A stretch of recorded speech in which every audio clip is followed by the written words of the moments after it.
नामवर गुलूकार जवाद अहमद से मिलने उनके घर जौहर टाउन लाहौर पहुंचे।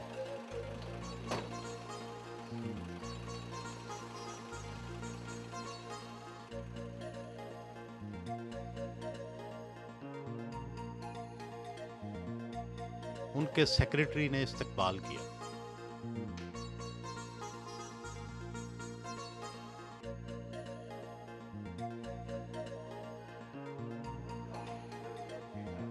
जवाद अपने वालिद के साथ नाश्ता करने में मसरूफ थे।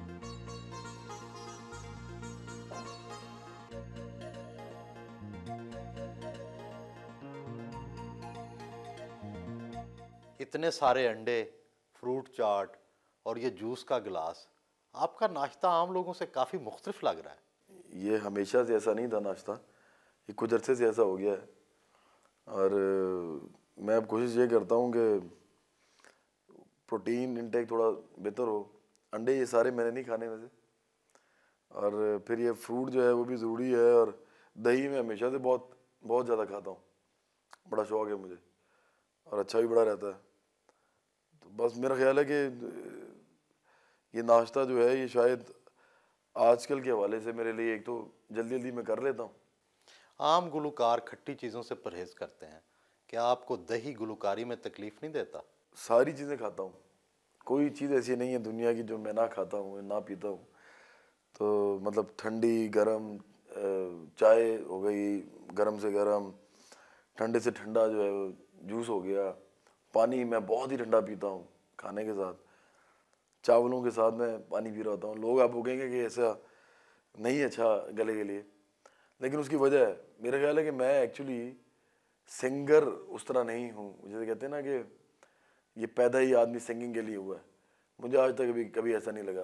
सिंगिंग तो एक चलते चलते ज़िंदगी में एक चीज़ आई और उसको पकड़ लिया और वो चल रही है, लेकिन कभी भी उसको ऐसे करियर बनाने का लॉन्ग टर्म में सोचा नहीं, तो इसलिए सब कुछ खाते पीते हैं। बुनियादी तौर पर ये शरारती था, बच्चों के साथ जो इंटरेक्शन होता था इसका, किसी को लड़ा देना, किसी को कुछ कर देना। ये एक बहुत खरा सा आदमी है, कोई गलत बात ना करता है ना सुनता है, तो सीधा सीधा सा आदमी जो होता है ना, बिल्कुल अपराइट किस्म का। तैयार होकर बाहर जाने के लिए निकले।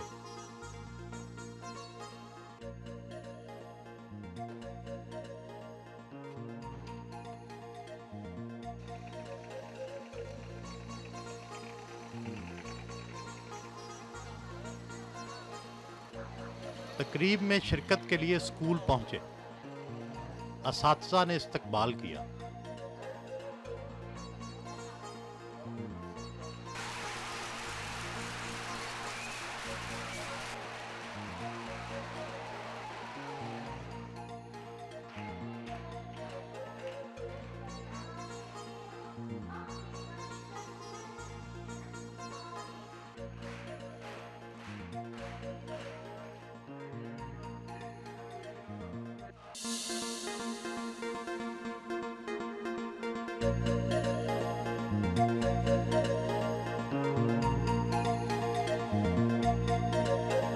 आपकी राय में पाकिस्तान के तालीमी निज़ाम में क्या ख़राबी है?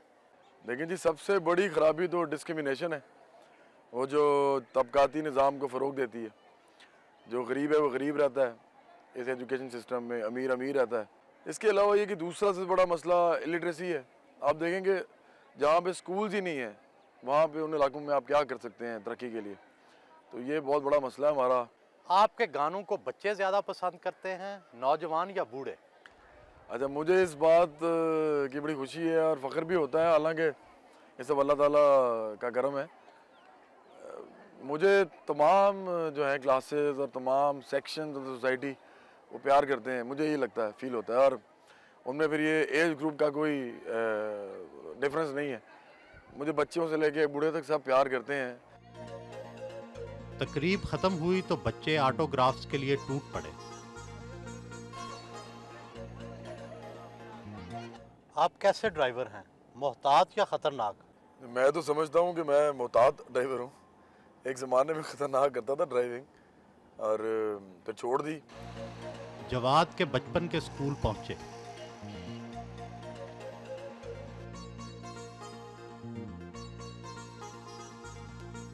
बच्चों के साथ बास्केटबॉल खेली, स्कूल के प्रिंसिपल से मिले।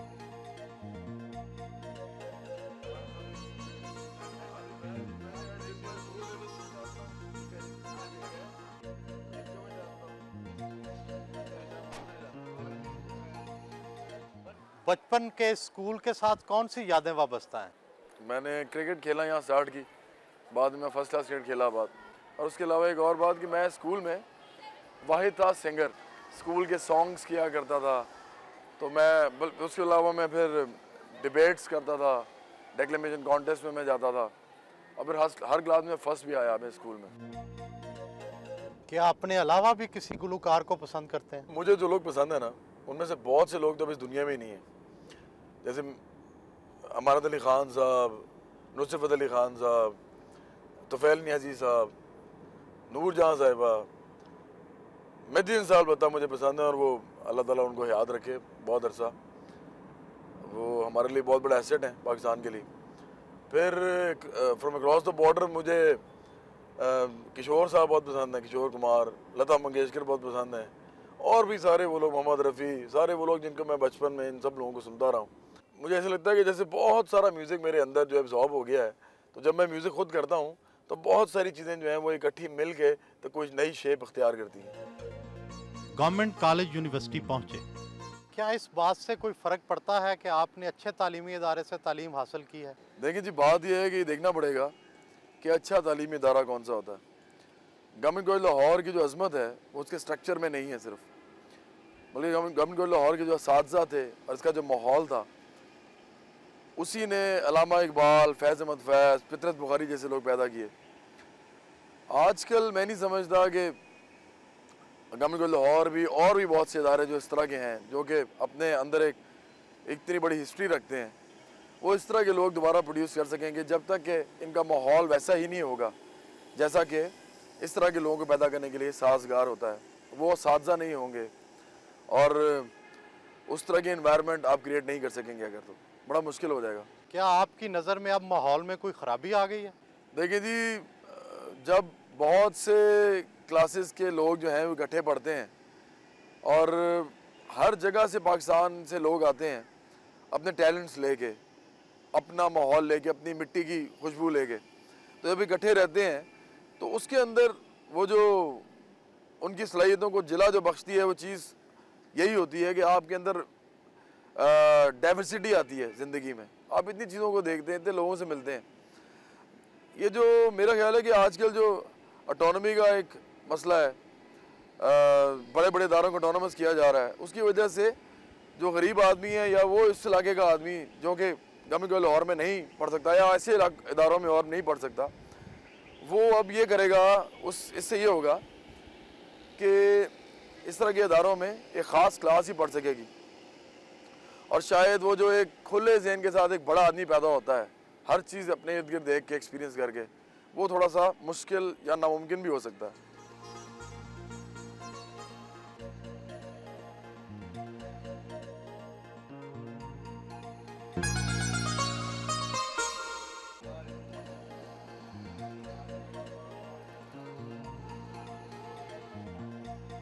लड़कपन की पसंदीदा जगह पर चने खाए।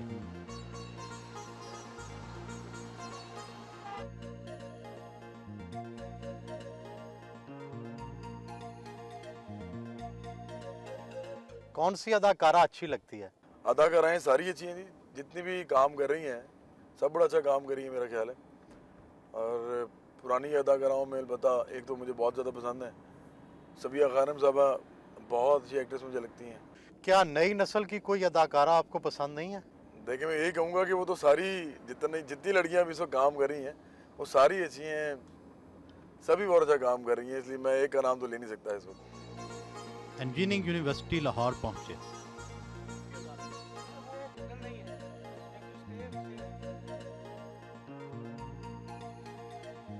कहाँ इंजीनियरिंग की तालीम और कहाँ गुलकारी का कैरियर। आप पढ़ते कुछ और रहे हैं और कर कुछ और रहे हैं।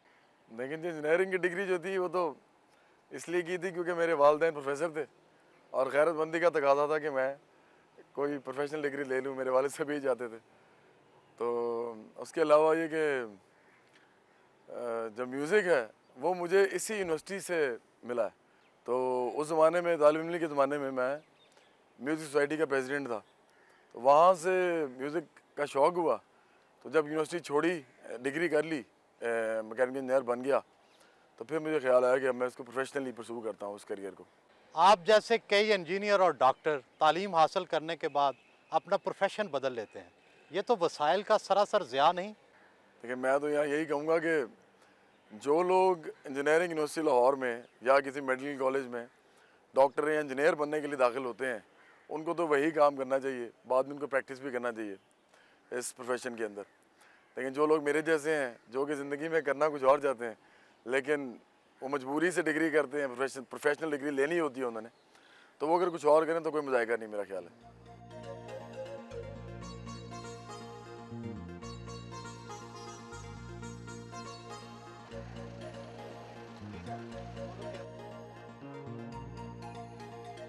अपने पुराने क्रिकेट क्लब में पहुंचे, वहां क्रिकेट खेली।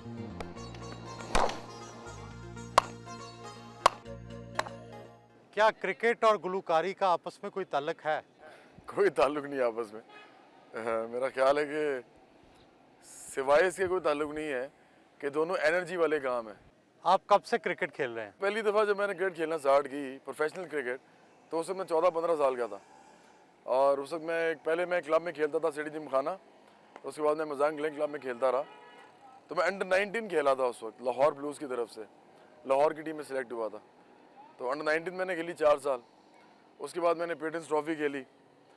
फिर मैंने फर्स्ट क्लास क्रिकेट, मतलब मैं काफ़ी सारी खेला हुआ पाकिस्तान की। आखिरी मैच मेरा ज़िंदगी का जो था वो विल्स कप का मैच था, और मैंने 7 साल पहले वो आखिरी मैच खेला था। और मैंने पाकिस्तान यूनिवर्सिटीज़ की नुमाइंदगी की थी, यूनिवर्सिटी ग्रांट्स कमीशन की। उसके बाद मैंने प्रोफेशनल क्रिकेट छोड़ दी। आप बॉलर अच्छे थे या बैट्समैन? जी, मैं बैट्समैन था। मैं ओपनिंग बैट्समैन था, ओपन किया करता था इनिंग। क्या ओपनिंग पोजीशन पर खेलने से आपको गुलूकारी में मदद मिली? हाँ, मुझे बिल्कुल मिली, क्योंकि जब मैं कॉन्सर्ट करता हूँ तो पहला गाना जब आप गाते हैं तो आपको लोगों को इन्वॉल्व करना पड़ता है, और आपको अंदर से अपनी वो जो है ना फियर और शाइनेस वो ख़त्म करनी पड़ती है। तो जब आप ओपन करने जाते हैं ना इनिंग्स, तो कुछ ऐसा ही एहसास होता है।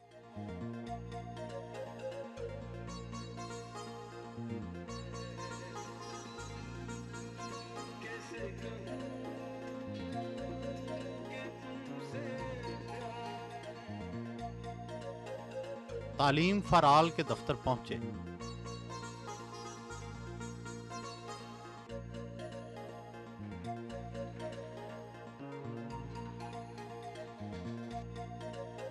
अपने फलाही इदारे की स्टाफ मीटिंग की सदारत की।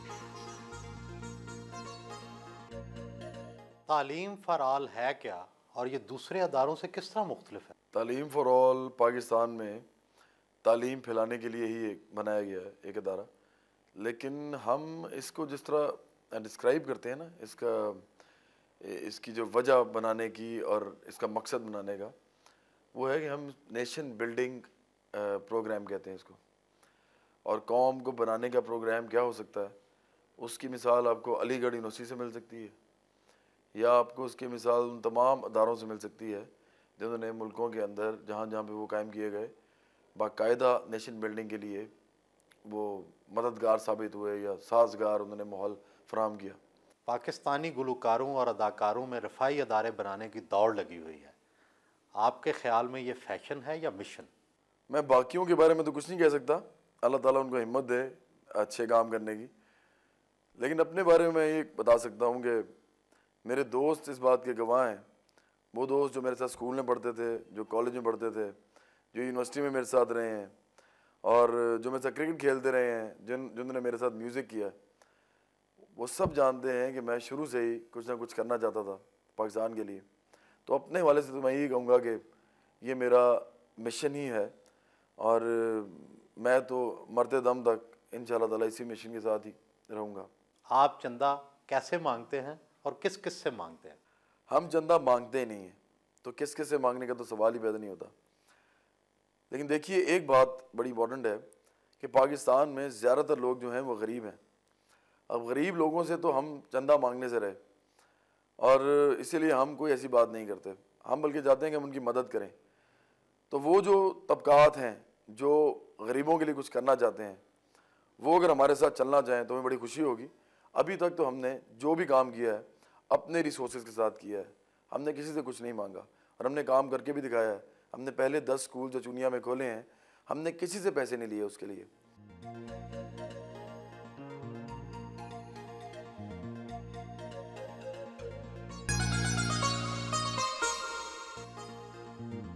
वापस अपने घर पहुंचे।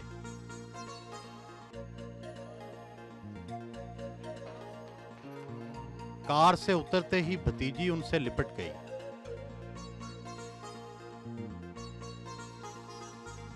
उन्होंने घर के अंदर ही जिम बना रखा है, वर्जिश की।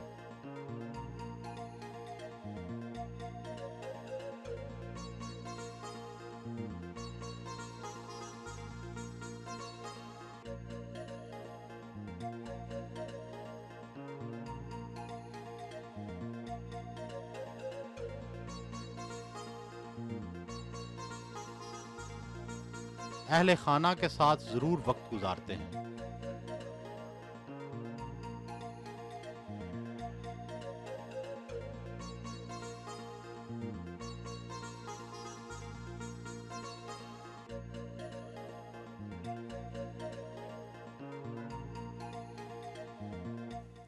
शोहरत मेरा ख्याल है जब इंसान को मिलती है तो उसमें तब्दीली अक्सर तो आ जाती है, लेकिन जवाद के हवाले से मैं यही बात करूँगी कि इसमें मैंने अपना जो हमारा हल्का है जिसमें ये मूव करता है, उसमें इसमें बज़ाहिर कोई तब्दीली पैदा नहीं हुई।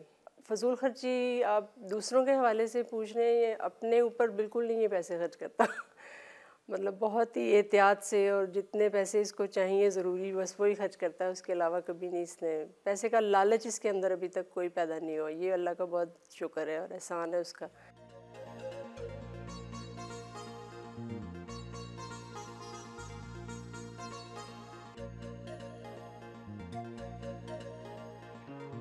उन्हें मुताले का भी शौक है।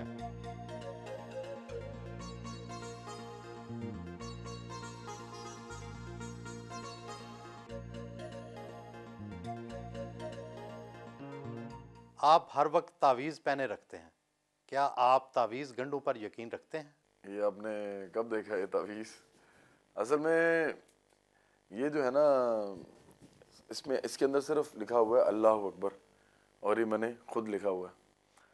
अल्लाह ताला के साथ इस तरह की निस्बत है कि दुनिया में हर चीज़ जो है ना, हर चीज़ वो इतनी सी लगती है, सारी बातें लगनी भी चाहिए, अपना आप ही लगता है। तो एक ही चीज़ है जिसको बहुत बड़ा फील करता हूँ अपने इर्द गिर्द। बाकी बात जो आप तावीज़ गंढे की कर रहे हैं, तो अल्लाह बेहतर जानता है कि इन चीज़ों में क्या सच्चाई है क्या नहीं है। अब मैं ये भी नहीं कह सकता मैं कुल इल्म रखता हूँ कि वो उसमें कुछ भी नहीं है, हो सकता है उसमें कुछ हो, मुझे मालूम नहीं है, लेकिन मैं अभी तक उसे बिलीव नहीं करता। क्या ये सच है कि आप बड़े तवाहम परस्त हैं और इसी नज़रिए के तहत अक्सर काला कोट पहनते हैं? ये बात बिल्कुल गलत है, मैं बिल्कुल तवाहम परस्त नहीं हूँ, और काला कोट अलबत्ता मैं इसलिए पहनता हूँ कि मुझे काला रंग अच्छा लगता है, और जब भी मैं अलमारी खोलता हूँ और मैंने कोट पहनना होता है, वो सामने लटका होता है, मैं पहन लेता हूँ।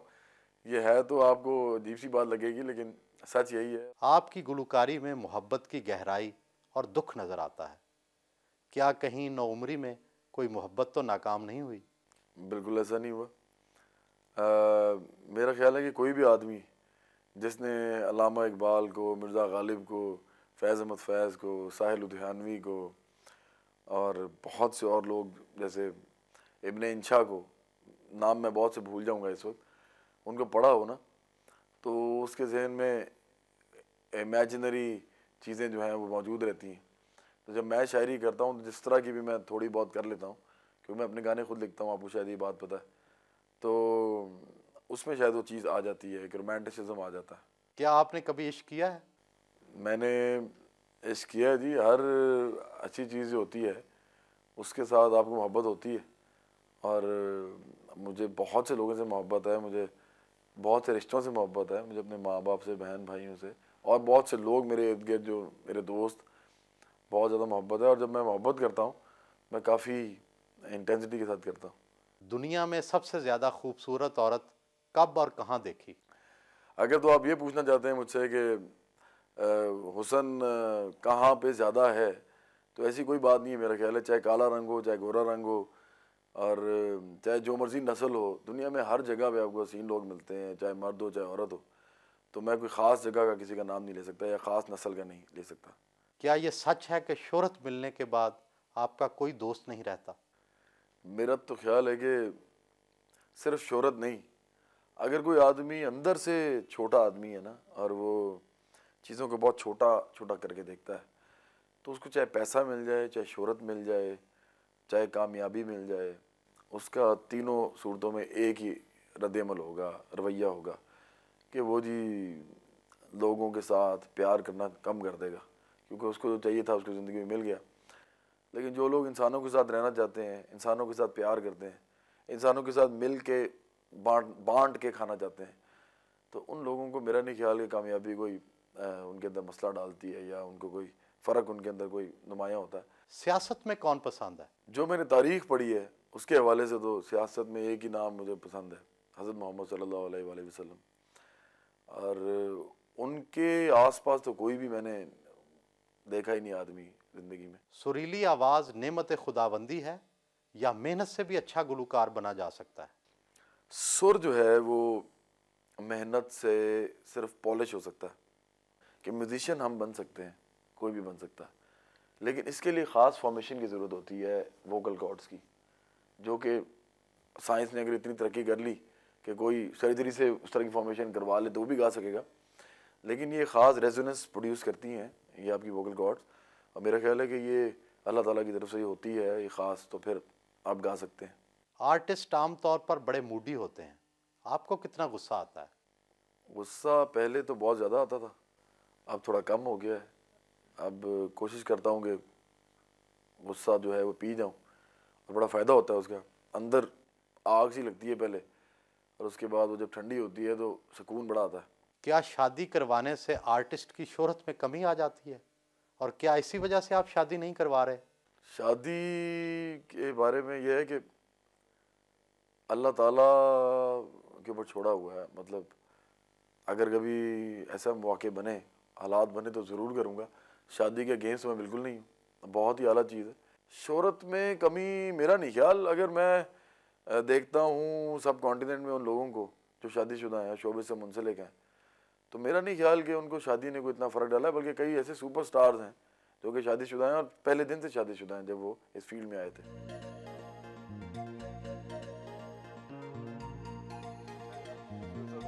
रात गए उनसे इजाज़त चाही,